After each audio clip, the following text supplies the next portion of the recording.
எல்லாருக்கும் வணக்கம். இன்னைக்கு புதினா துவையல் எப்படி செய்கிறதுன்னு தான் பார்க்க போகிறோம். அதுக்கு அடுப்பில் கடாய் வச்சு கொஞ்சமாக ஆயில் விட்டுக்கோங்க. 1 ஸ்பூன் உளுந்தம்பருப்பு, 1 ஸ்பூன் அளவுக்கு கடலைப்பருப்பு எடுத்துக்கோங்க. 2யும் நல்லா செவக்க வறுத்துக்கோங்க. இது ஓரளவு நல்லா வதங்கினதுக்கப்புறமா இதில் கொஞ்சமாக இஞ்சி, ஒரு சின்ன துண்டு இஞ்சி நான் கட் பண்ணி சேர்த்துருக்குறேன். அப்புறமா 2 பல் பூண்டு, ஒரு 4லேருந்து 5 சின்ன வெங்காயம், அதை நல்லா உரிச்சிட்டு அதையுமே சேர்த்துக்கோங்க.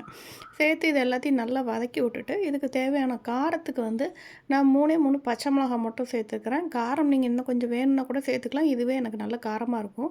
அதனால் 3 பச்சை மிளகாய் நான் சேர்த்துருக்கிறேன். சேர்த்துட்டு ஒரு கைப்பிடி அளவு நல்லா கழுவி வச்சுருக்கிற புதினா இலைகளை சேர்த்துக்கலாம். சேர்த்து நல்லா வதக்கி விடுங்க. இந்த இலைகள் நல்லா சுருள வதங்கணும். அது வரைக்கும் இது வதக்கி விட்ருங்க. ரொம்ப போட்டு துவக்க வேண்டாம். அப்படி துவக்குனீங்கன்னா ஒரு மாதிரி கருப்பு கலரில் மாறிடும். ஸோ அதனால் இந்த அளவுக்கு நீங்கள் வதக்கி விட்டால் போதும். அப்புறம் கொஞ்சமாக ஒரு சில அளவுக்கு தேங்காவை குட்டி குட்டியாக கட் பண்ணி வச்சுருக்கிறேன். நீங்கள் துருவி கூட ஆட் பண்ணிக்கோங்க. அதையும் சேர்த்து நல்லா வதக்கி விட்ருங்க. இது நல்லா வதக்கினதுக்கப்புறமா இதை கொஞ்சம் ஆற வச்சுட்டு நீங்கள் அப்புறம் அரைக்கணும். ஒரு தேவையான அளவு கொஞ்சம் புளி சேர்த்துக்கலாம். சேர்த்துட்டு ஆற வச்சுட்டு அரைக்கும்போது நீங்கள் இதுக்கு உப்பு சேர்த்துக்கோங்க. கல் உப்பு தான் நான் சேர்த்துருக்குறேன். சேர்த்து அரைச்சிங்கன்னா சூப்பரான புதினா துவையல் ரெடி. இது நீங்கள் சாப்பாடை பிசைஞ்சும் சாப்பிட்லாம், தொட்டும் சாப்பிட்லாம். தேங்க்ஸ் ஃபார் வாட்சிங்.